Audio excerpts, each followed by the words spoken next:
அனைவருக்கும் வணக்கம். நான் வவுனியா புளியங்குளத்திலிருந்து வினாசித்தமிசு கணேசன்.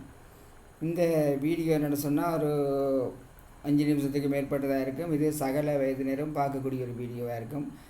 உங்களோட வாழ்க்கையிலையும் இப்படியான சம்பவங்கள் வர்ற போது உங்களுக்கு ஒரு அனுபவமாக அல்லது இப்படி நடந்து கொள்ள வேணும், இப்படி 2 பக்கத்தில் உள்ள சரிவிலையை பற்றி ஆராய்ந்து நீங்கள் அயல்சனத்தோட எப்படியான ஒரு வாழ்க்கையை முன்னெடுக்கணுன்றதுக்கான ஒரு அனுபவ பகிர்வு தான். எனவே இந்த வீடியோவை சகல வயதினரும் பார்க்கலாம். என்ன சம்பவம்னு சொன்னால், நான் எனது வாழ்வாதாரத்துக்காண்டி கொஞ்சம் கோழிகள் வளர்க்குறேன். 100க்கும் மேற்பட்ட கோழிகள் வளர்க்குறேன். அதுக்கேற்ற பாதுகாப்போட பக்கத்து எந்த காணியை சுற்றி வலை இட்டு பக்கத்து வீடுகளுக்கு போகாமல், அதே மாதிரி பக்கத்து வீட்டு விலங்குகளுங்கிற காணிக்குள்ளே வராமல் இந்த மீன் பிடிக்கிற விலை மாதிரி விலை கடையில் வாங்கி அடைச்சி வளர்க்குறேன். அப்படி இருந்தும் கூட பக்கத்து வீட்டு நாய் என்ன செய்யணும்னு சொன்னால், பல தடவைகள் காணிக்குள்ளே மேசை சாப்பிடும், அதையோட எங்களோட கோழியையும் பிடிச்சி கொண்டு ஓடிடும். இதை நான் பக்கத்து வீட்டுக்காரருக்கு பல தடவைகள் நல்ல முறையில் சொல்லியிருக்கிறேன். இப்படியும் கூட நாய் கோழிக்கு பிடிச்சி கொண்டு போகுது. நான் ஒரு விளையாட்டுத்தனத்தை கலடை பொழுதுபோக்குக்கு கோழி வளர்க்கையில் இந்த கோழி வளர்ப்பின் மூலமாக கிடைக்கிற வருமானத்திலிருந்து தான் என் குடும்பத்தை என் பிள்ளைகளின் படிப்பு செலவுகளை பார்க்க வேணும். எனவே தயவுசெய்து இதை புரிஞ்சு கொண்டு உங்களோட நாயை விடாதீங்க, கட்டி வைங்கோண்டு வெவ்வேறு சந்தர்ப்பத்தில் சொல்லியிருக்கிறேன். கடைசியாக கூடிய அந்த வீட்டில் ஒரு மாமியார், ஒரு ஆசிரியர், கணவனும் மனைவியும் ஒரு அரசாங்க இடத்துல வேலை செய்கிறார்கள். ஒரு நல்ல பதவியில் இருக்கணும். அப்போ நான் அவையிட்ட சொல்லிவிட்டு அந்த வீட்டு இந்த ஆண்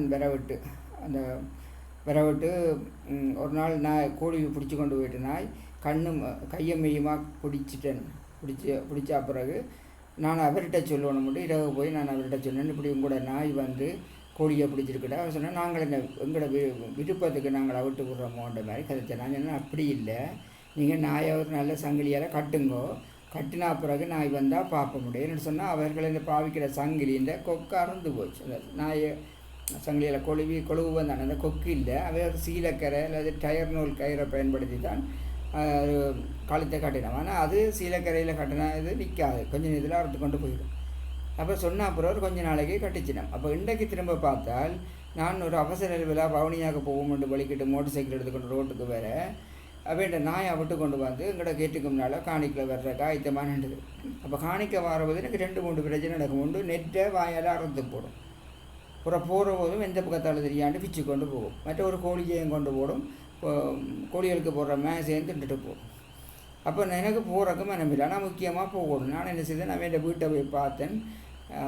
அந்த வீட்டில் அந்த பிள்ளை நின்றுது. அப்போ நான் சொன்னேன், இப்படி கூட நாய் வந்துட்டுது, நான் கிளச்சினாலும் அது வேறு பக்கமாக ஓடிட்டுது, தயவு இருக்க நாயை கட்டி போட்டு போங்கன்னு சொல்லி போட்டு அவை நாய் கட்டுற சங்கிலியை பார்த்தேன். அந்த சங்கிலி கிடக்கு. ஆனால் சங்கிலியை கொண்டு கழுத்தை சுற்றி கட்டுற பகுதி இல்லை, அந்த கொழுக்கி இல்லை.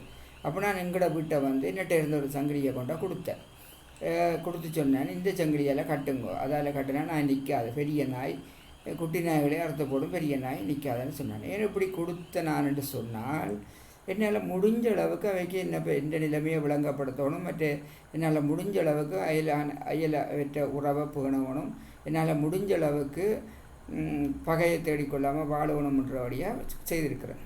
அப்போ அவை என்ன செய்யணும், தங்கட கஞ்சல் தனத்தை விட்டு உண்மையில் அவைய ஒரு சங்கிலியை வேண்டி கட்டியிருக்கோம். ஆனால் ஒரு சங்கிலியை நாங்கள் வேண்டுவான கஞ்சத்தனத்தில் பக்கத்து விட்டு கோழியை போய் பிடிச்சி அவனுக்கு வர நட்டம் அவைக்கு பாருங்கள். மனத்தை பக்கத்து வீட்டுக்குள்ளே போய் பிடிச்சி அவனுக்கு கோழிக்காரனுக்கு இழப்பு அதை பற்றி யோசிக்காமல் ஒரு சங்கிலியை வேண்டி தங்கட நாயை கட்டுறதுக்கு யோசிக்கணும். எங்கட கோழி அவைண்ட காணிக்குள்ளே போய் பிடிச்சதை பற்றி நான் சொல்லியிருந்தேன், இப்படி பாராமுகமாக இருக்கலாம். அவைண்ட நாய் எங்கட வளவுக்குள்ளே பிடிக்கிறத நான் சொல்லியும் அவன் நாயை கட்டுறதுக்கு உலகத்துக்கு அவைக்கு கஞ்சல்தனமாக இருக்குது. கஞ்சல்தனம்னு சொல்ல ஒரு சங்கிலியை, ஒரு ஒழுங்கான சங்கிலியை வேண்டி கட்ட இல்லாமல் இருக்குது. சரின்ட்டு இப்போ சங்கிலியை கொடுத்துட்டேன். அப்போ நான் என்னால் முடிஞ்ச அளவுக்கு நல்ல சமிக்கைகளை காட்டிக்கிறேன். இனியும் அவைய நாயை விடுவி நான் இந்த என்ன நடக்கும்னு சொன்னால், நான் விதானியாருக்கு கம்ப்ளைண்ட் பண்ணுவேன், அதே மாதிரி போலீஸுக்கு நான் கம்ப்ளைண்ட் பண்ணுவேன். என்னென்னு சொன்னால், நான் இந்த தொழிலை விட்டு எனக்கு வேறு தொழில் செய்ய இல்லாது. பட் எங்கட கோழி அவைண்ட வளவுக்குள்ளே போகலை. நான் காணியை சுற்றி நெட் அடைச்சிருக்கிறேன்.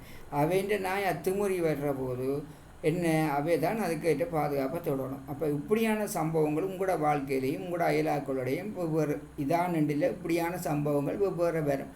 அப்போ நீங்களும் தேவை செய்து அயலாக்கள் தேவை, அயல் உறவு தேவைன்னு ஓரளவுக்கு நடக்கத்தான் வேணும். அதை குட்ட குட்ட குனிகிறவன் மடையன் என்ற ஒரு பழைய மொழியும் இருக்குது. ஆனபடியா இப்படி ஒரு கடைசியான ஒரு சந்தர்ப்பத்தை கொடுத்து பாருங்கள் உங்களோட வாழ்க்கையிலையும். அவை அதுக்கும் சரி வராமல் உங்களுக்கு இடைஞ்சல் சரிவினமாக இருந்தால் கட்டாயம் நீங்கள் சட்ட நடவடிக்கைக்கு போகணும். நானும் அப்படி தான் சட்ட நடவடிக்கைக்கு போகிறதுக்கு தான் முடிவு செய்திருக்கிறேன். இந்த முடிவை பற்றி இதை பற்றி யாரும் உங்களோட மனதுக்கு என்ன மாதிரி நினைக்கிறீங்கன்றதை எனக்கு கமெண்ட் பண்ணி சொல்லுங்க. ஆனால் நான் நடந்து கொண்ட விதம் சரி என்று தான் நினைக்கிறேன். நன்றி, வணக்கம்.